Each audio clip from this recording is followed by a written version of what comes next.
Hi everyone, my name is Adam Bergasser and this is lecture 0-1S, Working with Physical Quantities. Today we're going to be talking about how we actually write down physical quantities, what the structure of writing those physical quantities down are. We'll talk a little bit about scientific notation in terms of writing large numbers and small numbers. We'll definitely focus on units and unit conversions. We'll talk about significant digits and how that relates to precision of a number. And then we'll talk a little about combining and comparing physical quantities when we're actually comparing different objects out in the universe. So now remember that physical quantities are those things that you can actually measure in nature. We've talked about sort of the base units of meters, kilograms, and seconds for basic physical quantities of length, mass, and time. And so now in this lecture, we're actually going to talk a little bit about how we actually write those numbers down and work with them in detail. So just remember, we have our base units of meters, kilograms, and seconds. Those are units. And so every physical quantity has at least two parts to it. And so a physical quantity has a magnitude, okay? And that's the number in which we actually report some part of the physical quantity. And then it also has a unit attached to it. All right. And both of these have to be in place when we're talking about any kind of physical quantity. Now, just as an example, if we have a physical quantity which is the speed of light, which is c, is equal to 3.0 times 10 to the 8 meters per second. Okay, so the number here is the magnitude, and the meters per second is the unit, and this is a complete physical quantity. We'll have other kind of physical quantities, for example, that have not just a magnitude and a unit, but also possibly a direction. These will particularly be important when we talk about forces. And so we might talk about the force of gravity acting here on Earth, and that might be a force of, say, 20.0 newtons in the down direction. Okay, and we'll talk about how I notate the directions in the next video on vector quantities. All right, so in this case, we actually have three parts to this: the magnitude, which is 20, the n here, which is newtons, which is the unit, and a direction. And so we can amend our physical quantities to include three pieces. All right, magnitude, unit, and if it's a vector, direction. So we'll be talking now how we combine these different quantities together. So let's start talking about the magnitude of a physical quantity, the number. We can write that very compactly by using scientific notation. And that's going to be very important because there's many different scales that physical quantities come in when we take measurements of the universe. So just as an example in terms of length, we can talk about the height of a person. All right, this is going to vary quite a lot amongst different people, but on average, you can say that's something like 2.0 meters in height. That's a good average height for a person. Another type of size we might be interested in terms of at least biology is the size of a cell, the size of a human cell. In this case, written in meters, this is a very small number. It's about 0.00001 meters. And that starts to get kind of awkward to write all those numbers and all those zeros down. On the other side of the scale, where I study astronomy, we're talking about much larger size scales. And so, for example, the distance from the Earth to the Sun, that number is something like 150 billion meters, which again is a lot of zeros to write down all at once. So we can actually shrink these numbers down into something that's a little more manageable using scientific notation. And the basic idea is that we're going to take just the beginning part of this number here, right, divide out by factors of 10 until we get a number that's somewhere between 1 and 10. All right, so kind of an integer number, an integer size number, small number size like that. So if we start with this distance from the Earth to the Sun, just counting up the zeros, we've got 3, 6, 9, we've got 10, and then if we want to move the decimal place one more over, that gives us 11 places, 11 factors of 10 that we want to divide out. And so we can rewrite this number much more compactly as 1.5 times 10 to the 11 meters. All right, that's 150 billion in scientific notation. Just to put some labels on this part right here is often called the coefficient, And this number right here is often called the exponent. These labels will be very useful when we start to talk about how we combine very large numbers, because we will actually treat the coefficients and the exponents separately. In any case, this is a much more compact way of writing this number, and we can go back and look at how we would write down these other numbers. And so let's take the size of a human cell. In this case, we are at decimals of 0, so we're actually dividing by 10. And so we're going to have to actually multiply this number of multiples of 10 in order to get to something that's somewhere around a number between 1 and 10 for the coefficient. And again, if we just move the decimal place 1, 2, 3, 4, 5 places over, that will give us a number between 1 and 10. And so I can actually write that down as 1.0 times 10 to the minus 5 meters. The minus 5 is telling us that we had to actually move the decimal place over to the right because it's a number that's smaller than 1. All right. So these are both similarly sized written down numbers, but of course they differ by about 16 orders of magnitude, a very big difference in scale. Now this number is an interesting one because it looks like it's already between 1 and 10, so it doesn't seem like we can necessarily have to put this in scientific notation. And that's generally true, although if we want to combine multiple numbers together based on their scientific notation, based on their coefficients and exponents, it's still useful to write down this number in a scientific notation way. And so because we're not doing any factors of 10, either multiplying or dividing out, this can be simply written as 2.0 times 10 to the 0 meters. All right. So all of these numbers are now written in scientific notation, and as we'll see, that will make it much easier to combine them later on. So when we're writing down a quantity, particularly the magnitude of a quantity, how we write down particularly the digits in that quantity tells us something about the measurement itself, particularly the precision of that measurement. And so we call the number of digits that are reported the significant digits, and that's an important measure of the precision of our value. And so for example, if I talk about the height of a human, which is about 2 meters, I could write that as just 2 meters. In this case, we've only written down one number, and so the number of significant digits is just 1. On the other hand, if I were to make this measurement much more precisely, all right, using a very fine-scaled ruler or some other technique, I could maybe measure this to several decimal places, all right, 2.000 meters. Reporting all those zeros actually tells us something about how precise this measurement was made. In this case, we've actually got 4 digits written down here, and so the number of significant digits is 4. Turning to the other side, if we go to large numbers, it can get a little confusing. For example, if I write down 200 meters, it's actually not clear how many significant digits there are. It could be that there's just 1 because I have a 2 there and followed by a couple zeros. Maybe I've only been able to make this measurement to the nearest 100 meter of accuracy or precision. Or it could be 2 or 3. It's very hard to tell based on just writing that down.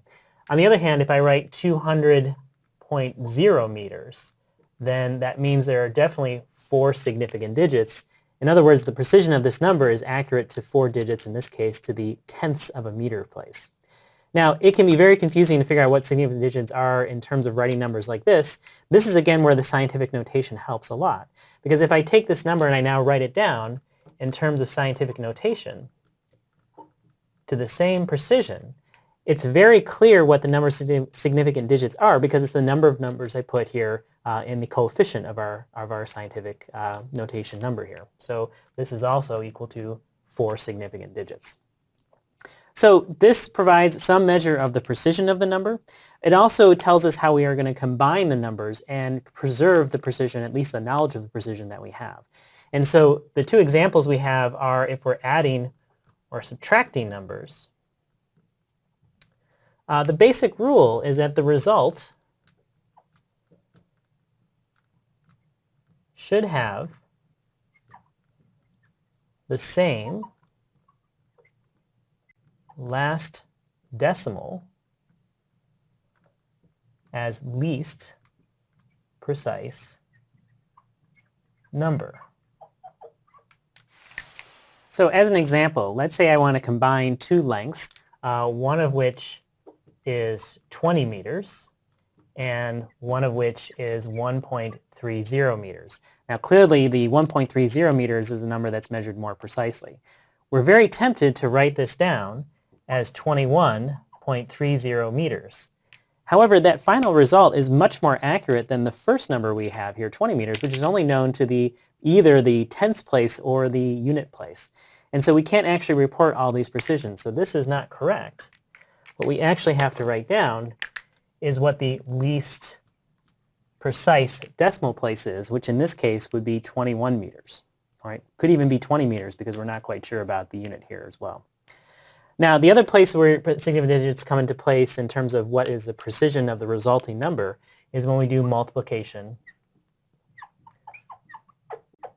or division. And in this case, the rule is to look at the number of significant digits of your quantities and choose the number of significant digits that's the smallest number of those. So let me write that down and we'll do an example. So the result should have the number of significant digits as the smallest number of sig dig. I'm just going to shorten that down because I'm running out of space over there.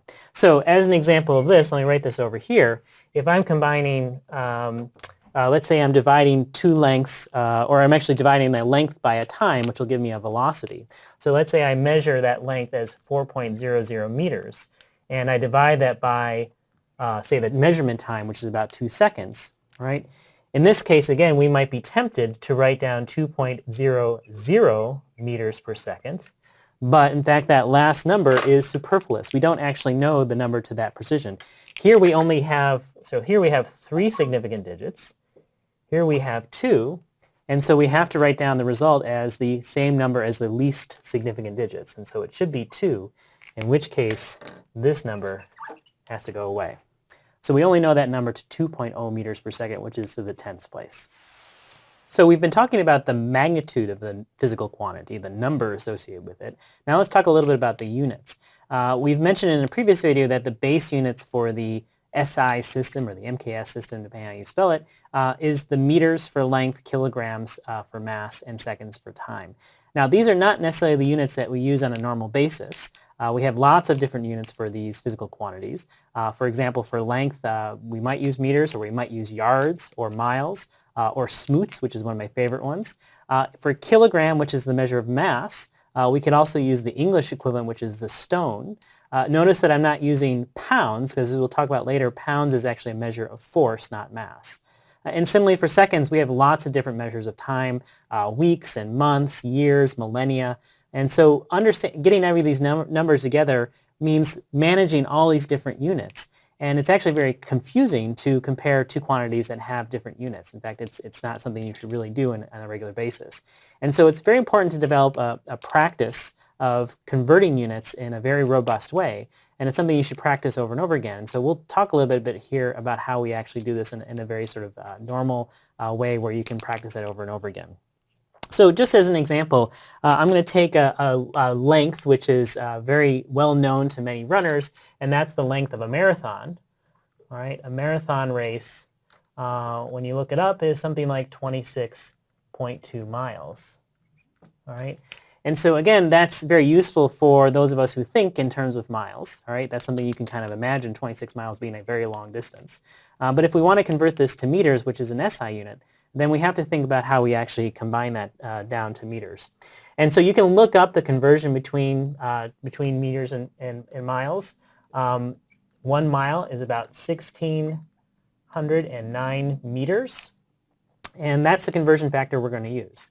Now, the important thing is how we actually do this in practice. And so what I recommend is to do the following. So you write down your physical quantity, in this case 26.2 miles.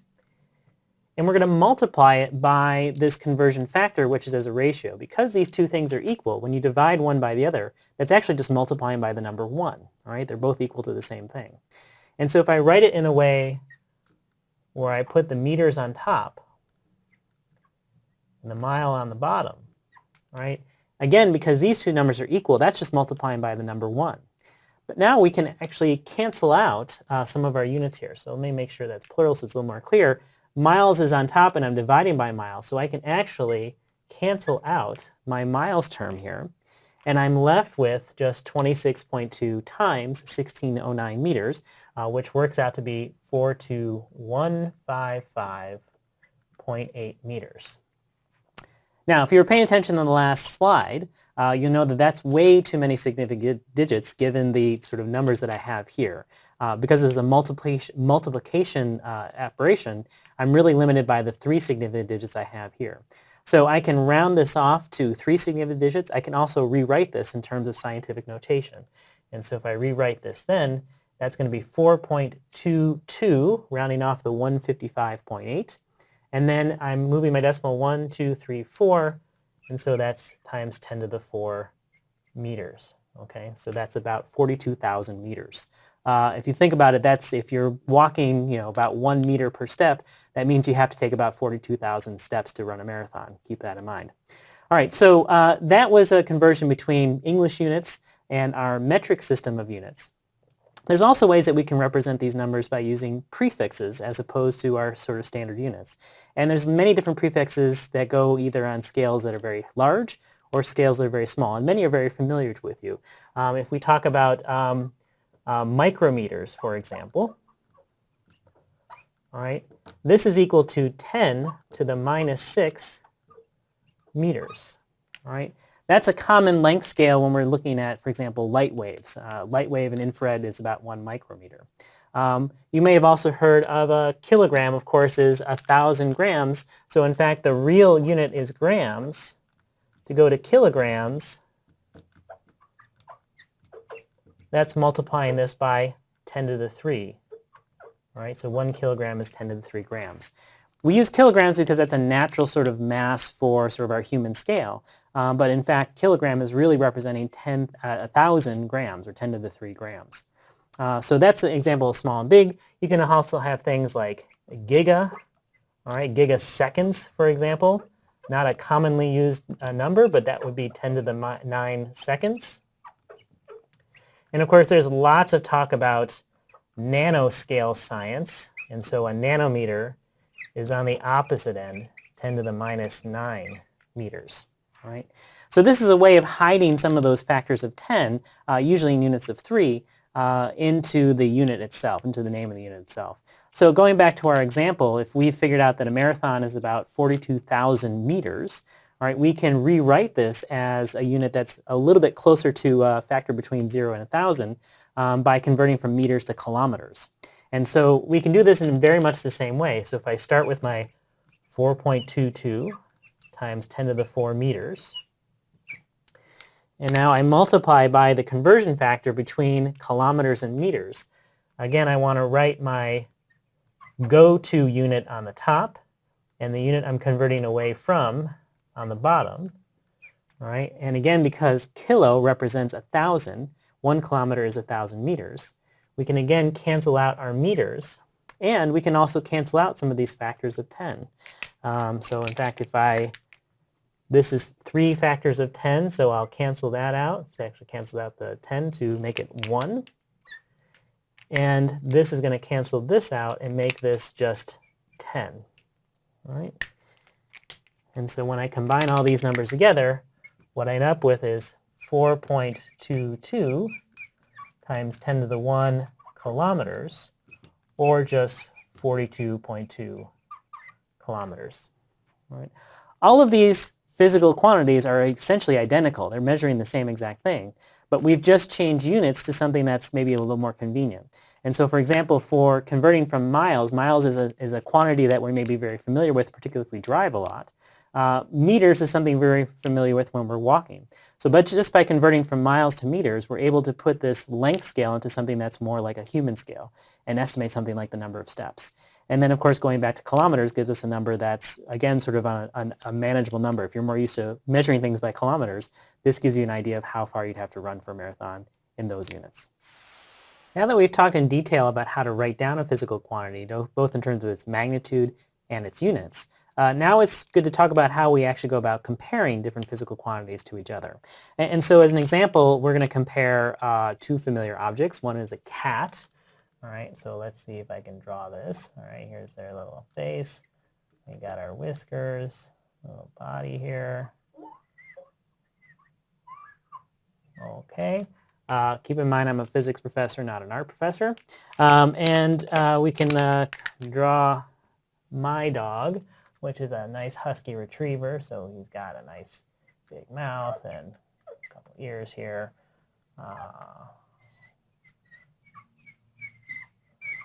Nice fluffy tail, very furry dog.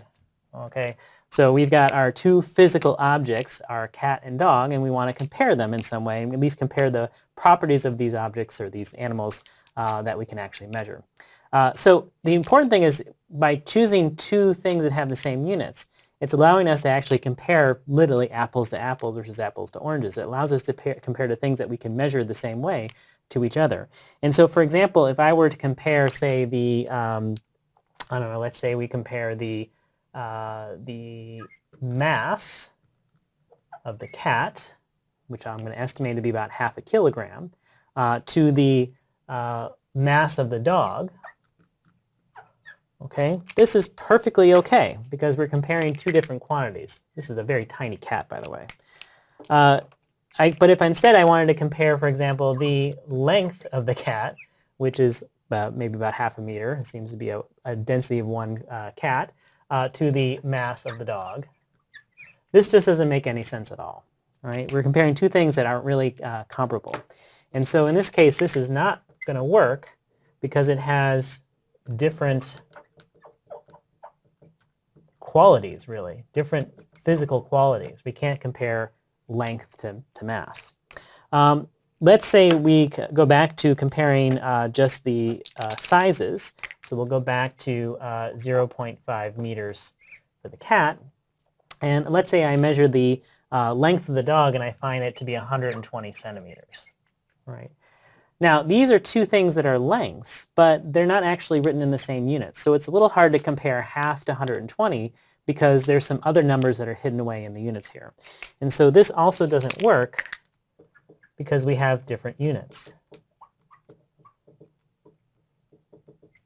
So I have to go about and actually convert these units, one side or the other, back to the same units. And the best thing is to convert back to our base units in the SI system. So let's convert the 120 centimeters to meters. Well, again, we write down what unit we're converting to, which is meters. We divide it by the unit that we're trying to get rid of, which is centimeters. The conversion factor is 100 centimeters and 1 meter. And so this is going to give us 1.2 meters. And now, when we compare those two quantities, it's very clear that the dog is longer than the cat because we're comparing against the same units. So this is a perfectly valid comparison. Now, if we use scientific notation, this can also get a little confusing because we have to make sure not just the units, but also the exponents are the same.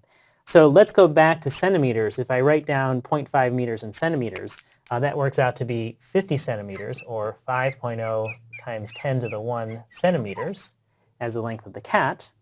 And then, of course, the dog here is 1.2 times 10 to the 2 centimeters. That's 120. In this case, the units are the same, but if I ignore the exponents, it's a little actually hard to tell which one is longer or shorter because it looks like the dog actually is a shorter animal because it's only 1.2 here, the coefficient, versus 5 for the cat. So to really make this comparison, we have to convert these numbers not just to the same units, but also to the same exponents. And so let's say if I borrow a factor of 10 from the right side here, in which case I'm comparing 5.0 times 10 to the 1 centimeters to 12 times 10 to the 1 centimeters. Well, in that case, it's very clear that the dog, again, is a longer animal. And so this is an okay comparison, and this one is not because of different exponents.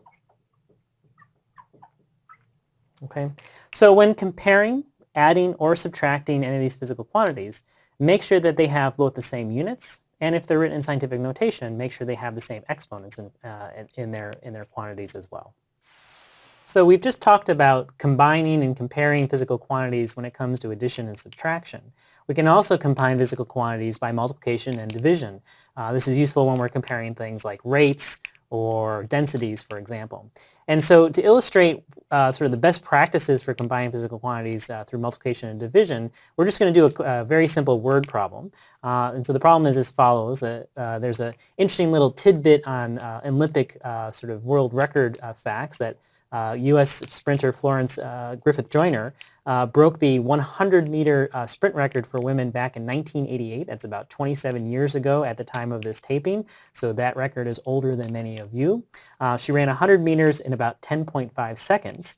And so a very obvious physical question would be, what was her average speed during this race? And so whenever you're trying to solve one of these word problems, I would suggest sort of the following format. The first thing you want to write down is, what do you know? Okay, and in this case we have two pieces of information. We have a distance, d, which is 100 meters, and we also have a time, which is the time she ran that 100 meters, which was about 10.5 seconds. And this is a good time to also think about how many significant digits, what are the precisions of the numbers we have. And so for the time, we have a precision of tenths of seconds, 3 significant digits. It's a little hard to tell the precision of distance, but because this is a standardized length, you can kind of assume that that length is probably extremely well measured precisely because of the Olympic Games. All right, so now we have to figure out what is the relevant equation that we're going to be looking at. Since we're looking at the speed that we're trying to get out, then the relevant equation is just the equation for average speed. The average speed, as we'll talk about later, is just equal to the distance divided by time. All right, and now we're just going to run through this equation and see if we can calculate the velocity. And so we just put in our numbers 100 meters divided by 10.5 seconds. And now we have to figure out how we approach this, this division operation when it comes to the combined magnitude and unit of a physical quantity. And so my suggestion to you is to actually divide this number up into its number and its units and solve these two fractions separately.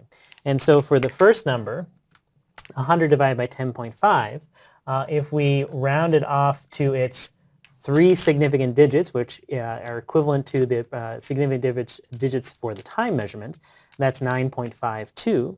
And then we do a separate multiplication or division operation on the units, and that's pretty simple. That's just meters per second. Okay? And so by dividing up our work, we're able to come to our solution. And we came to the solution by taking very careful track of what are our magnitudes, what is the operation of our magnitudes, and what is the operation for our units. It's important to do both of these things separately just to make sure you're keeping track of how you're combining these physical quantities. Same thing will apply when you're doing multiplication. You want to keep track of both the quantities, the magnitudes of your quantities and the units of your quantities separately. So we've just looked at different ways of working with and combining and comparing physical quantities. And so I wanted to conclude with a summary of what are sort of the main points to take away from this video. The first thing is that whenever we talk about physical quantities, we're really talking about either 2 or 3 pieces. The number itself, which is the magnitude of the quantity, and its unit. And that's required for all physical quantities. And some physical quantities also have a direction. Those are the vector quantities that we'll talk about in the next video. So 2 or 3 pieces are required for every one of those physical quantities. When you're writing down the magnitude, it's very useful to use scientific notation because this provides a very compact form for writing quantities that may span many orders of magnitude in scale, from very large to very small. Precision in the number that you're reporting, the magnitude you're reporting, is always indicated by the number of significant digits. And so make sure you pay attention to the number of significant digits that are either presented to you or in which you report when you're making a measurement, because that tells you something about the precision at which that measurement was made. When you're comparing quantities with any 2 quantities together, you have to make sure that they have both the same units and they have the same exponent if it's written in scientific notation. It's the only way to meaningfully compare 2 physical quantities together if they satisfy both those constraints. And finally, we talked a little bit about sort of a best practices for doing unit conversion and also multiplication and division of physical quantities. It's important to look at both the magnitude and the units when you're doing those multiplication and division and do those separately. But certainly for unit conversion, it's important to actually write down that conversion factor in a way that allows you to cancel out the units and so you're actually ending up with the correct result at the end.